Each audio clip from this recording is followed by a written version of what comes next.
বৃষ্টির এক স্নিগ্ধ দুপুর আর সেই দুপুরের ঘরের রান্না, এই দুইটা মিলে যেন প্রশান্তি ছিল। আজকের দুপুরের খাবারের শুরুতে ছিল মাছ ভাজি। এই মাছ ভাজিটা খুবই কড়া করে ভাজা হয়েছিল আর ভাতের সাথে খেতেও লাগছিল দুর্দান্ত।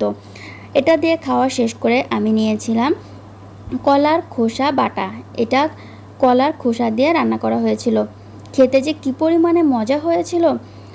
কিছু কিছু তরকারি আছে যা রান্না হলে আর কোনো তরকারির প্রয়োজন হয় না। অনেক দিন ধরে লাউ চিংড়ি খেতে খুব ইচ্ছে করছিল, তো আজকে আমি লাউ আর চিংড়ি দিয়ে খুবই মজা করে ভাতটা খাচ্ছিলাম। আমি মন ভরে পেট ভরে আজকে ভাতটা খেয়েছি। লাউ চিংড়ি মানে একটা দারুণ কম্বিনেশন। আমার তো বেশ লাগে লাউ চিংড়ি খেতে। তোমাদের কার কার ভালো লাগে অবশ্যই কমেন্ট করে জানিও। তারপরে নিয়েছিলাম তেলাপিয়া মাছের একটা তরকারি। এটা কলা দিয়ে এবং আলু দিয়ে রান্না করা হয়েছিল। এই তরকারিটাও খেতে অসাধারণ হয়েছিল। আমি আজকে নিয়েছিলাম মাছের মাথা।